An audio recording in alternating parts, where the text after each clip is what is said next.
Now the Lord had said to Moses, "I will bring one more plague on Pharaoh and on Egypt. After that, he will let you go from here, and when he does, he will drive you out completely. Tell the people that men and women alike are to ask their neighbors for articles of silver and gold." The Lord made the Egyptians favorably disposed toward the people, and Moses himself was highly regarded in Egypt by Pharaoh's officials and by the people. So Moses said, "This is what the Lord says, about midnight I will go throughout Egypt. Every firstborn son in Egypt will die, from the firstborn son of Pharaoh who sits on the throne, to the firstborn son of the female slave who is at her handmill, and all the firstborn of the cattle as well. There will be loud wailing throughout Egypt, worse than there has ever been or ever will be again. But among the Israelites not a dog will bark at any person or animal.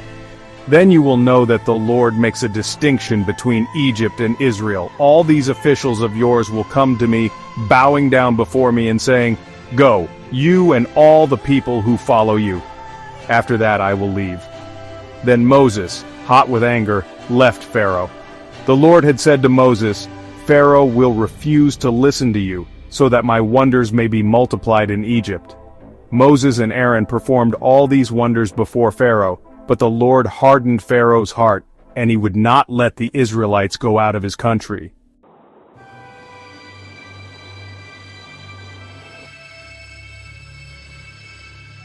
The Lord said to Moses and Aaron in Egypt, "This month is to be for you the first month of your year. Tell the whole community of Israel that on the 10th day of this month each man is to take a lamb for his family, one for each household. If any household is too small for a whole lamb, they must share one with their nearest neighbor, having taken into account the number of people there are. You are to determine the amount of lamb needed in accordance with what each person will eat. The animals you choose must be year-old males without defect, and you may take them from the sheep or the goats. Take care of them until the 14th day of the month, when all the members of the community of Israel must slaughter them at twilight. Then they are to take some of the blood and put it on the sides and tops of the door frames of the houses where they eat the lambs. That same night they are to eat the meat roasted over the fire, along with bitter herbs and bread made without yeast. Do not eat the meat raw or boiled in water, but roasted over a fire, with the head, legs, and internal organs. Do not leave any of it till morning. If some is left till morning, you must burn it. This is how you are to eat it, with your cloak tucked into your belt, your sandals on your feet, and your staff in your hand. Eat it in haste. It is the Lord's Passover. On that same night I will pass through Egypt and strike down every firstborn of both people and animals, and I will bring judgment on all the gods of Egypt. I am the Lord. The blood will be a sign for you on the houses where you are, and when I see the blood, I will pass over you. No destructive plague will touch you when I strike Egypt. This is a day you are to commemorate. For the generations to come you shall celebrate it as a festival to the Lord, a lasting ordinance. For 7 days you are to eat bread made without yeast. On the first day remove the yeast from your houses, for whoever eats anything with yeast in it from the first day through the 7th must be cut off from Israel. On the first day hold a sacred assembly, and another one on the 7th day. Do no work at all on these days, except to prepare food for everyone to eat. That is all you may do. Celebrate the festival of unleavened bread, because it was on this very day that I brought your divisions out of Egypt. Celebrate this day as a lasting ordinance for the generations to come. In the first month you are to eat bread made without yeast, from the evening of the 14th day until the evening of the 21st day. For 7 days no yeast is to be found in your houses, and anyone, whether foreigner or native-born, who eats anything with yeast in it, must be cut off from the community of Israel. Eat nothing made with yeast. Wherever you live you must eat unleavened bread. Then Moses summoned all the elders of Israel and said to them, Go at once and select the animals for your families and slaughter the Passover lamb. Take a bunch of hyssop, dip it into the blood in the basin, and put some of the blood on the top and on both sides of the doorframe. None of you shall go out of the door of your house until morning.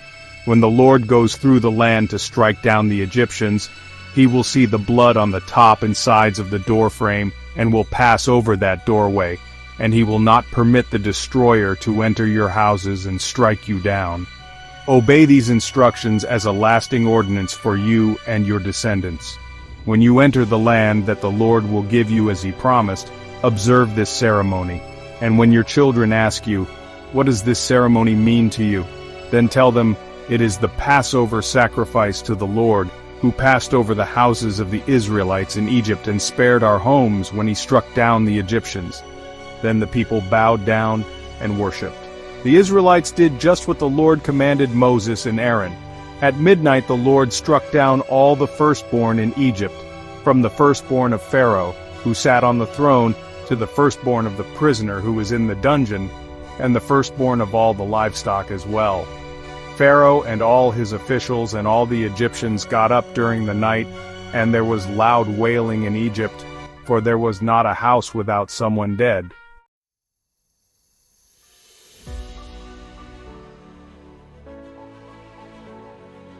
During the night Pharaoh summoned Moses and Aaron and said, "Up, leave my people, you and the Israelites. Go, worship the Lord as you have requested. Take your flocks and herds as you have said, and go. And also bless me." The Egyptians urged the people to hurry and leave the country, for otherwise, they said, "We will all die." So the people took their dough before the yeast was added, and carried it on their shoulders in kneading troughs wrapped in clothing. The Israelites did as Moses instructed and asked the Egyptians for articles of silver and gold and for clothing. The Lord had made the Egyptians favorably disposed toward the people, and they gave them what they asked for, so they plundered the Egyptians. The Israelites journeyed from Ramesses to Succoth. There were about 600,000 men on foot besides women and children. Many other people went up with them, and also large droves of livestock, both flocks and herds. With the dough the Israelites had brought from Egypt, they baked loaves of unleavened bread. The dough was without yeast because they had been driven out of Egypt and did not have time to prepare food for themselves. Now the length of time the Israelite people lived in Egypt was 430 years. At the end of the 430 years, to the very day, all the Lord's divisions left Egypt, because the Lord kept vigil that night to bring them out of Egypt. On this night all the Israelites are to keep vigil to honor the Lord for the generations to come.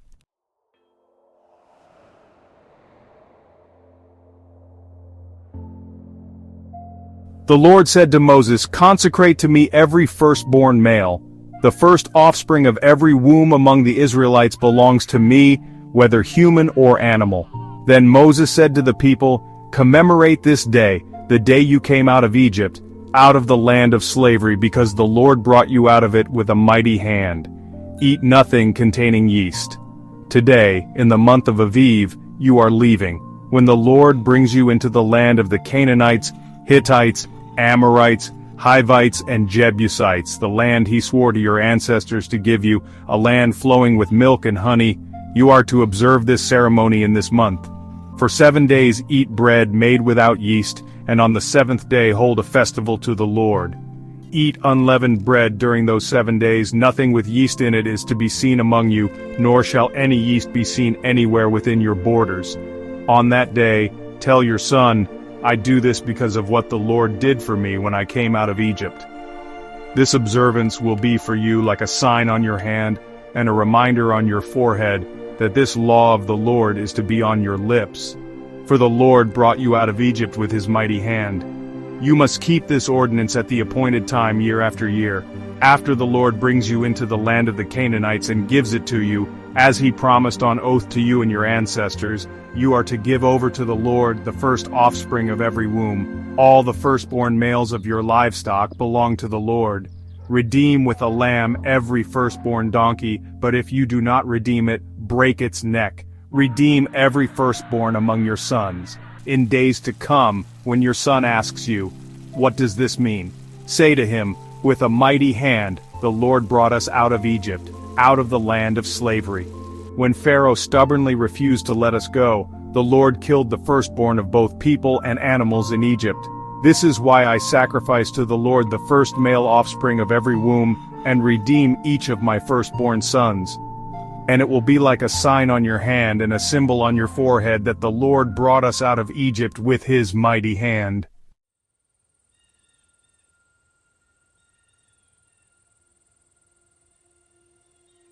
When Pharaoh let the people go, God did not lead them on the road through the Philistine country, though that was shorter.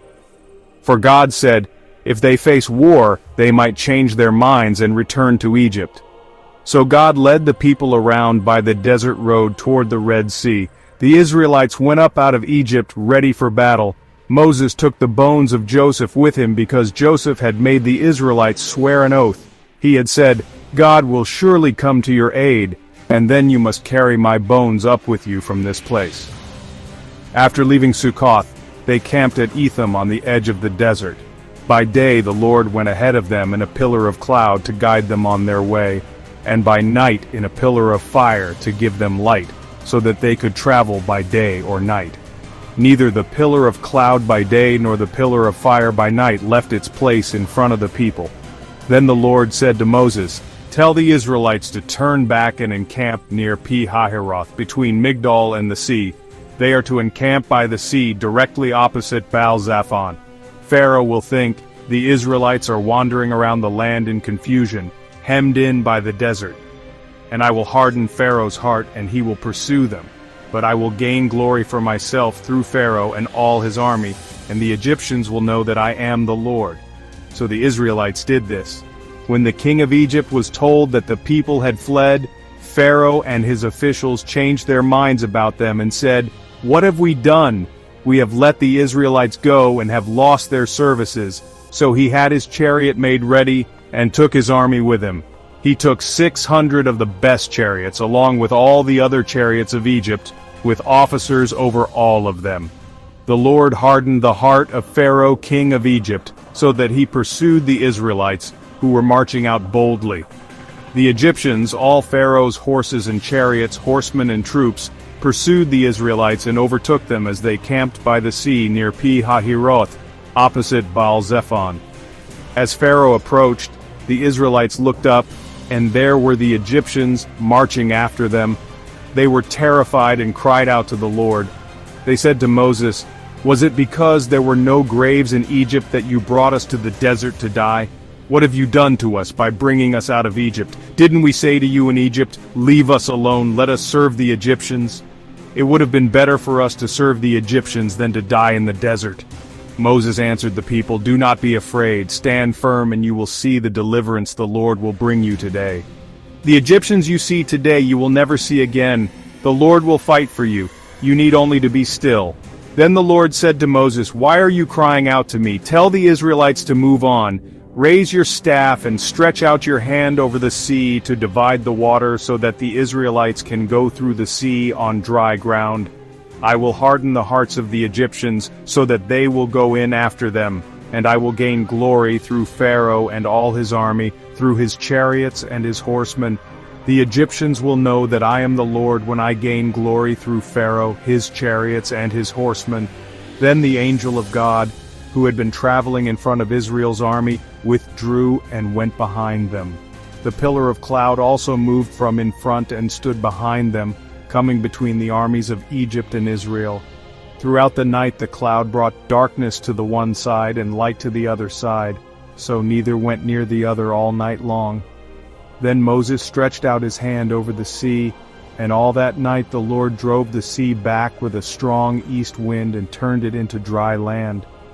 The waters were divided, and the Israelites went through the sea on dry ground, with a wall of water on their right and on their left. The Egyptians pursued them, and all Pharaoh's horses and chariots and horsemen followed them into the sea. During the last watch of the night the Lord looked down from the pillar of fire and cloud at the Egyptian army and threw it into confusion. He jammed the wheels of their chariots so that they had difficulty driving, and the Egyptians said, "Let's get away from the Israelites. The Lord is fighting for them against Egypt." Then the Lord said to Moses, "Stretch out your hand over the sea, so that the waters may flow back over the Egyptians and their chariots and horsemen." Moses stretched out his hand over the sea, and at daybreak the sea went back to its place. The Egyptians were fleeing toward it, and the Lord swept them into the sea. The water flowed back and covered the chariots and horsemen, the entire army of Pharaoh that had followed the Israelites into the sea.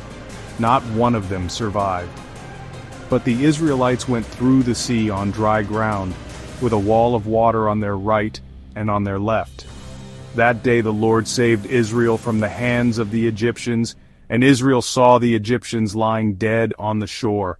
And when the Israelites saw the mighty hand of the Lord displayed against the Egyptians, the people feared the Lord and put their trust in him and in Moses his servant.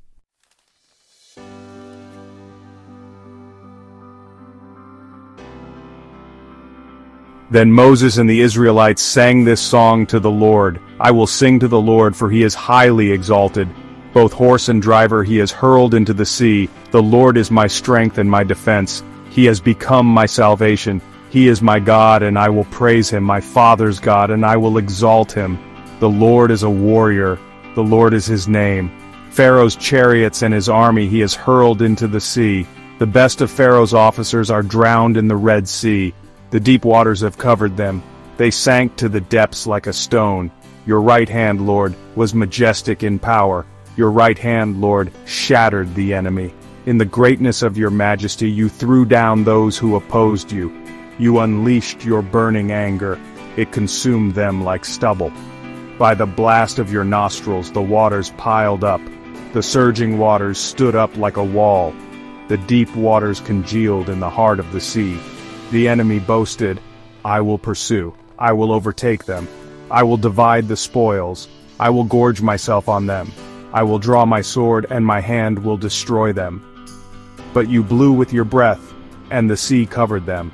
They sank like lead in the mighty waters. Who among the gods is like you, Lord? Who is like you, majestic in holiness, awesome in glory, working wonders? You stretch out your right hand, and the earth swallows your enemies. In your unfailing love you will lead the people you have redeemed. In your strength you will guide them to your holy dwelling. The nations will hear and tremble. Anguish will grip the people of Philistia. The chiefs of Edom will be terrified. The leaders of Moab will be seized with trembling. The people of Canaan will melt away. Terror and dread will fall on them.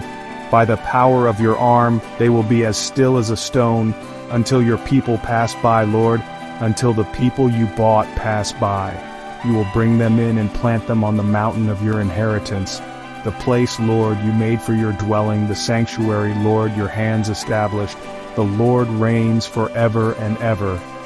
When Pharaoh's horses, chariots, and horsemen went into the sea, the Lord brought the waters of the sea back over them.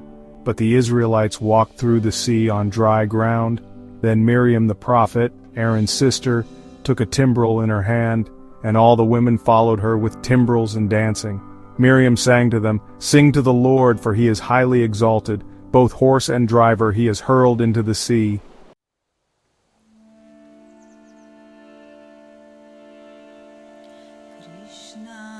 The whole Israelite community set out from Elim and came to the desert of Sin, which is between Elim and Sinai, on the 15th day of the second month after they had come out of Egypt. In the desert, the whole community grumbled against Moses and Aaron. The Israelites said to them, If only we had died by the Lord's hand in Egypt. There we sat around pots of meat and ate all the food we wanted, but you have brought us out into this desert to starve this entire assembly to death. Then the Lord said to Moses, I will rain down bread from heaven for you. The people are to go out each day and gather enough for that day. In this way I will test them and see whether they will follow my instructions. On the 6th day, they are to prepare what they bring in, and that is to be twice as much as they gather on the other days.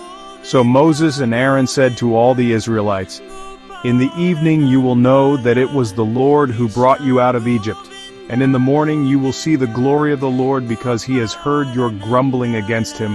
Who are we that you should grumble against us? Moses also said, You will know that it was the Lord when he gives you meat to eat in the evening and all the bread you want in the morning, because he has heard your grumbling against him. Who are we? You are not grumbling against us, but against the Lord. Then Moses told Aaron, Say to the entire Israelite community, Come before the Lord, for he has heard your grumbling. While Aaron was speaking to the whole Israelite community, they looked toward the desert, and there was the glory of the Lord appearing in the cloud. The Lord said to Moses, I have heard the grumbling of the Israelites. Tell them, at twilight you will eat meat, and in the morning you will be filled with bread. Then you will know that I am the Lord your God. That evening quail came and covered the camp, and in the morning there was a layer of dew around the camp. When the dew was gone, thin flakes like frost on the ground appeared on the desert floor. When the Israelites saw it, they said to each other, What is it? For they did not know what it was. Moses said to them, It is the bread the Lord has given you to eat. This is what the Lord has commanded. Everyone is to gather as much as they need. Take an omer for each person you have in your tent. The Israelites did as they were told. Some gathered much, some little. And when they measured it by the omer, the one who gathered much did not have too much, and the one who gathered little did not have too little. Everyone had gathered just as much as they needed. Then Moses said to them, No one is to keep any of it until morning. However, some of them paid no attention to Moses. They kept part of it until morning, but it was full of maggots and began to smell. So Moses was angry with them. Each morning everyone gathered as much as they needed, and when the sun grew hot, it melted away. On the 6th day, they gathered twice as much, 2 omers for each person. And the leaders of the community came and reported this to Moses. He said to them, This is what the Lord commanded. Tomorrow is to be a day of Sabbath rest, a holy Sabbath to the Lord. So bake what you want to bake, and boil what you want to boil. Save whatever is left, and keep it until morning. So they saved it until morning, as Moses commanded, and it did not stink or get maggots in it. Eat it today, Moses said, because today is a Sabbath to the Lord. You will not find any of it on the ground today.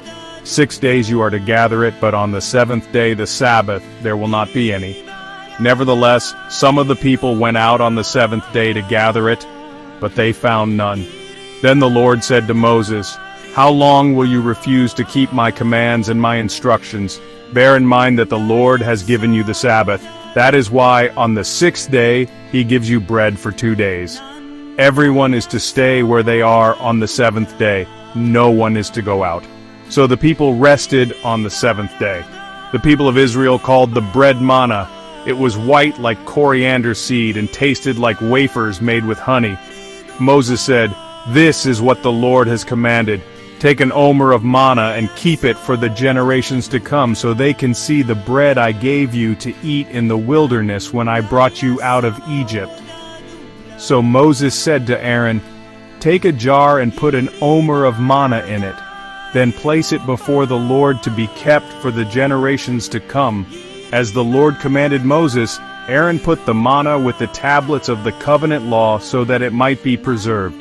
The Israelites ate manna 40 years, until they came to a land that was settled. They ate manna until they reached the border of Canaan. An omer is 1/10 of an ephah.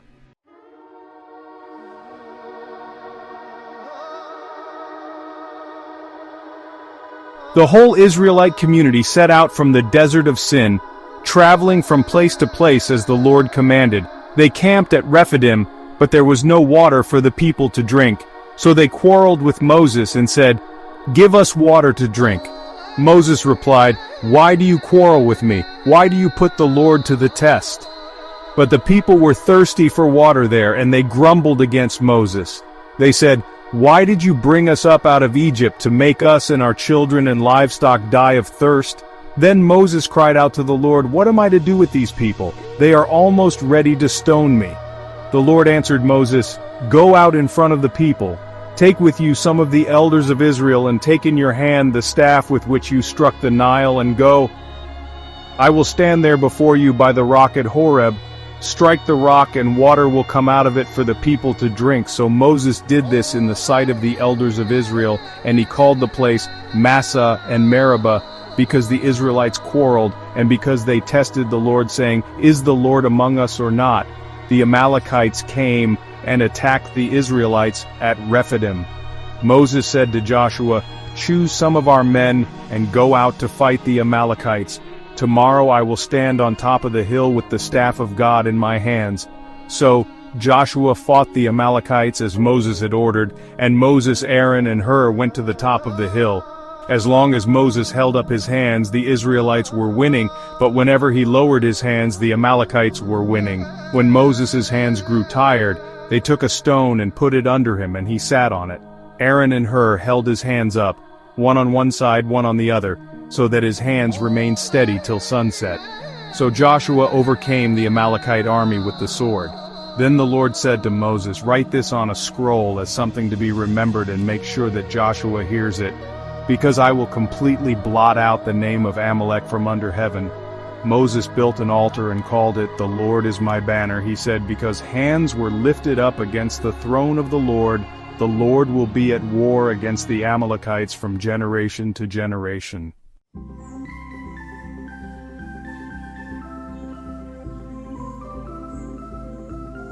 Now Jethro, the priest of Midian and father-in-law of Moses, heard of everything God had done for Moses and for his people Israel, and how the Lord had brought Israel out of Egypt. After Moses had sent away his wife Zipporah, his father-in-law Jethro received her and her 2 sons. One son was named Gershom, for Moses said, "I have become a foreigner in a foreign land," and the other was named Eliezer, for he said, "My father's God was my helper. He saved me from the sword of Pharaoh." Jethro, Moses' father-in-law, together with Moses' sons and wife, came to him in the wilderness, where he was camped near the mountain of God. Jethro had sent word to him, "I, your father-in-law Jethro, am coming to you with your wife and her 2 sons." So Moses went out to meet his father-in-law, and bowed down and kissed him. They greeted each other, and then went into the tent. Moses told his father-in-law about everything the Lord had done to Pharaoh and the Egyptians for Israel's sake, and about all the hardships they had met along the way, and how the Lord had saved them. Jethro was delighted to hear about all the good things the Lord had done for Israel in rescuing them from the hand of the Egyptians. He said, "Praise be to the Lord who rescued you from the hand of the Egyptians and of Pharaoh, and who rescued the people from the hand of the Egyptians. Now I know that the Lord is greater than all other gods, for he did this to those who had treated Israel arrogantly." Then Jethro, Moses' father-in-law, brought a burnt offering and other sacrifices to God, and Aaron came with all the elders of Israel to eat a meal with Moses' father-in-law in the presence of God. The next day, Moses took his seat to serve as judge for the people, and they stood around him from morning till evening.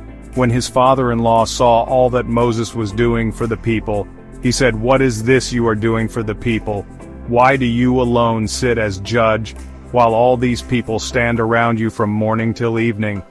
Moses answered him, "Because the people come to me to seek God's will. Whenever they have a dispute, it is brought to me, and I decide between the parties and inform them of God's decrees and instructions." Moses' father-in-law replied, "What you are doing is not good. You and these people who come to you will only wear yourselves out. The work is too heavy for you. You cannot handle it alone. Listen now to me, and I will give you some advice, and may God be with you. You must be the people's representative before God, and bring their disputes to him. Teach them his decrees and instructions, and show them the way they are to live and how they are to behave.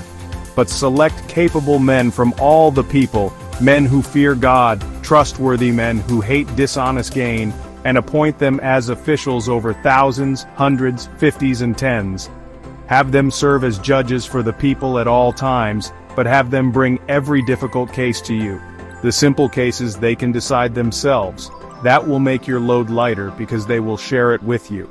If you do this and God so commands, you will be able to stand the strain, and all these people will go home satisfied." Moses listened to his father-in-law and did everything he said. He chose capable men from all Israel and made them leaders of the people, officials over thousands, hundreds, fifties, and tens. They served as judges for the people at all times. The difficult cases they brought to Moses, but the simple ones they decided themselves. Then Moses sent his father-in-law on his way, and Jethro returned to his own country.